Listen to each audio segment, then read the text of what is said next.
جیسا کہ خدا کی ربوبیت میں اختلاف، نبی کی نبوت میں اختلاف، اب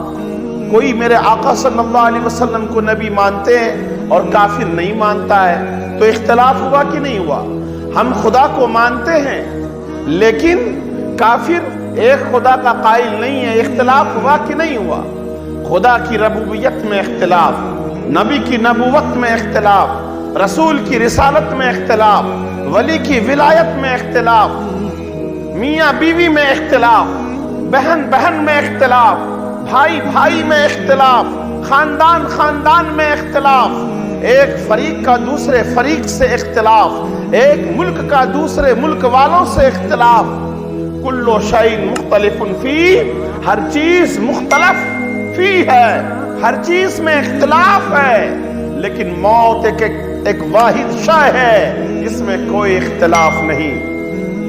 باپ سے پوچھو کیا تجھے مرنا ہے تو کہتا ہے ہاں بیٹا مجھے مرنا ہے، ماں بھی کہتی ہے ہاں مجھے مرنا ہے، وقت کا شہنشاہ بھی کہتا ہے مجھے مرنا ہے، وقت کا بادشاہ بھی کہتا ہے مجھے مرنا ہے، وقت کا جتنے بھی پیغمبر تشریف لائے جنہوں نے ہمیں ایک خدا کا پتہ بتایا وہ بھی دنیا سے چل بسے، انہوں نے بھی اقرار کیا مجھے مرنا ہے۔ عزیزان ملت اسلامیہ، موت لائے کیوں؟ ہمیں اس چیز کا مطلب سمجھنا ہوگا۔ ہم لوگ دنیا میں سیر کر رہے ہیں، ہم پہلے بھی کہیں سیر کر رہے تھے، ہم عالم ارواح میں تھے، عالم ارواح سے پھر اللہ تبارک تعالیٰ نے ہمیں اور آپ کو باپ کے پشت میں بھیجا، ہم باپ کے پشت میں تھے، ہم سوچ رہے تھے ہم یہیں ٹھیک ہیں، اب یہاں سے کہیں نہیں جائیں گے، لیکن اللہ تعالیٰ نے فرمایا نہیں نہیں، اب تمہیں ماں کے شکم میں جانا پڑے گا۔ ہم ماں کے شکم میں آئے، 9 مہینہ ہم نے ماں کے شکم میں گزارا، ماں کے اس پیٹ کے اندر، کال کوٹری کے اندر ہمیں سکون تھا، ہم یہی سوچ رہے تھے اب مجھے یہی رہنا ہے، یہاں سے کہیں نہیں جانا ہے، لیکن اللہ تبارک تعالیٰ نے ارشاد فرمایا نہیں نہیں، تجھے یہاں سے بھی کہیں اب سفر کرنا ہے، تجھے دنیا میں جانا ہے۔ دنیا میں انسان تشریف لایا، دنیا میں جنم لیا، دنیا میں شعور پایا، وہ بچہ تھا، وہ کمزور تھا، اللہ نے اسے توانا کر دیا، طاقتور بنا دیا، اسے قوت دیا، اسے جوانی دی، اسے عزت دیا، شان دیا، شوکت دیا، مال و دولت سے نوازا۔ انسان جب دنیا کے اندر آیا سوچنے لگا یہ دنیا بہت ہی اچھی جگہ ہے، یہاں کوئل کی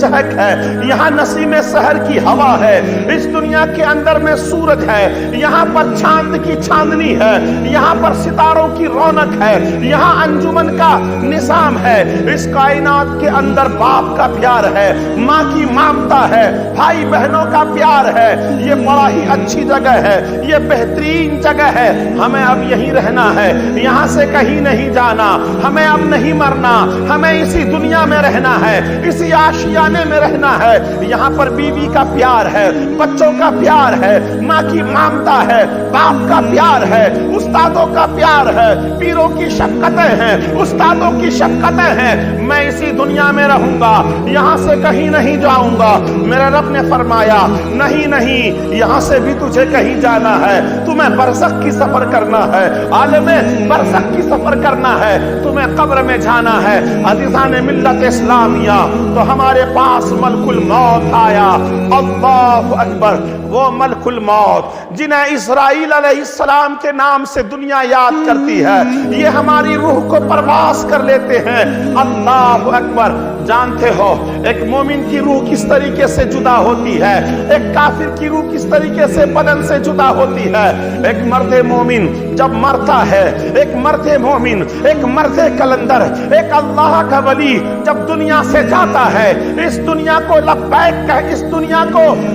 دنیا کو خیر آباد کہتا ہے، تو آپ جانتے ہیں اس وقت جب ان کے پاس ملک الموت آتے ہیں تو ملک الموت تنہا نہیں آتے، 70,000 فرشتوں کے جھرمٹ میں آتے ہیں اور ریشمی غلاف کے اندر اس بندے مومن کی روح کو لپیٹ کر اللہ اکبر بڑے ہی سکون کے ساتھ لے جاتے ہیں۔ ایک بندے مومن کی روح اس طرح نکلتی ہے جیسے ماں بچے کو گود میں دودھ پلاتے پلاتے لوریاں سناتے سناتے بچہ سو جاتا ہے، اسی طرح ایک مومن کو موت آتی ہے۔ سبحان اللہ۔ ہاں، مومن میں اگر کوئی بدمعاش ہو، کوئی فاجر ہو، کوئی فاسق ہو، شرابی ہو، شرک کا ارتکاب کرتا ہو، وہ گنہگار ہو، وہ عیاش ہو، تو ان کی روح اس طریقے سے نہیں جاتی ہے، ان کو سکرات کی کیفیت طاری کی جاتی ہے۔ وہ سکرات، اللہ اکبر، آپ نے سکرات کو کیا سمجھا ہے؟ آپ لوگ کہتے ہو فلانے کو سکرات لگ گیا ہے، ارے سکرات میں ایسی پیاس کی شدت معلوم ہوتی ہے، اگر سمندر لا کے اسے پلا دو گے مرنے والے کو، اس کی پیاس نہیں بجھتی۔ اللہ اکبر۔ یہ مرنے والے سے پوچھو کہ سکرات کی کیفیت کیسی ہوتی ہے، لیکن اللہ تبارک تعالیٰ اس کے منہ میں لکنت ڈال دیتا ہے، کفر لگا دیتا ہے، وہ بول نہیں سکتا، ان کی آنکھیں پھٹی کی پھٹی رہ جاتی ہے، اور روح پرواز جب ہوتا ہے آنکھیں پھٹی ہوتی ہیں۔ وہ کبھی باپ کو دیکھتا ہے، کبھی ماں کو دیکھتا ہے، کبھی رشتہ دار کو دیکھتا ہے، کبھی دوست احباب کو دیکھتا ہے، ایک دوسروں کو دیکھتا ہے، لیکن بول نہیں پاتا۔ اسی لیے مرنے والے کو بار بار چمچے سے، اسپون سے اس کے منہ میں پانی ڈالتے ہیں۔ اللہ اکبر۔ اس وقت اگر کوئی گناہگار انسان ہوتا ہے، ان کے پاس میں شیطان آتا ہے، کہتا ہے تو خدا کا انکار کر دے، نبی کے نبوت سے انکار کر دے، قرآن کا انکار کر دے، اسلام سے انحراف کر لے، یہ دیکھو ٹھنڈے کوزے میں پانی ہے، یہ ٹھنڈا مشروب میں تمہیں پلا دوں گا، یہ ٹھنڈا پانی میں تمہیں پلا دوں گا۔ وہ پانی کی لالچ میں اپنے خدا کا انکار کر بیٹھتا ہے، اپنے رب کا انکار کر بیٹھتا ہے، محمد رسول اللہ کا انکار کر بیٹھتا ہے۔ اسی لیے کہتے ہیں دنیا میں ایمان پر قائم رہنا یہ الگ بات ہے، لیکن مرتے سمے ایمان قائم رہنا یہ بڑا ہی مشکل ہے۔ اسی لیے ایمان والو صبح و شام، ہر گھڑی، ہر لمحہ، ہر عبادت میں، جلوت میں ہو یا خلوت میں، یہی دعائیں کیا کرو، یا اللہ جب میری روح کا پس انصری سے پرواز ہو، ہمارے لب پر ہو لا الہ الا اللہ محمد رسول اللہ، اے اللہ ہمارا خاتمہ بالخیر ہو، ایمان پر ہماری موت واقع ہو۔ عزیزان ملت اسلامیہ، اس وقت بھی شیطان ڈاکہ ڈالتا ہے، اگر گنہگار انسان رہا اس کے ایمان کو ضبط کر لیتا ہے، ایمان کو چھین لیتا ہے، لیکن جب کوئی بندہ مومن ہوتا ہے وہ ان کا ایمان استقامت ہوتا ہے، وہ ایمان پر قائم رہتا ہے، ایک پہاڑ کی طرح قائم رہتا ہے، شیطان کتنی بھی جنبش لینے کی کوشش کرے وہ ایمان سے بہکتا نہیں ہے، ایمان پر قائم رہتا ہے، ایمان پر خاتمہ ہوتا ہے۔ سبحان اللہ۔ اور ریشمی لباس میں 70,000 فرشتے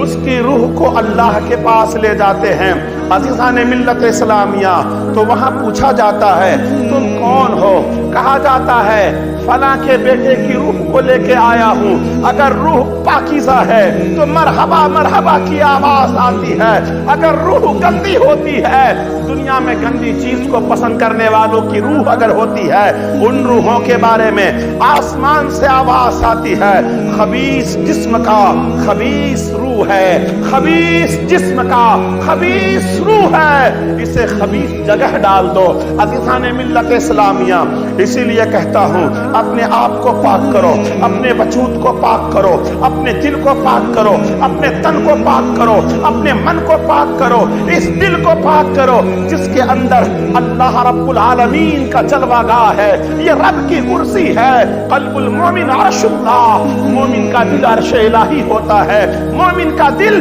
عرش الہی ہوتا ہے۔ یہ دل انسان کا سور گیا تو انسان سور گیا، یہ دل بگڑ گیا تو انسان بگڑ گیا۔ آپ جانتے ہو رسول اعظم صلی اللہ علیہ وسلم فرماتے ہیں بندہ مومن کے ان جسم کے اندر ایک گوشت کا ٹکڑا ہے، اگر وہ درست تو انسان درست، اگر وہ غلط تو انسان غلط۔ فقال الصحابہ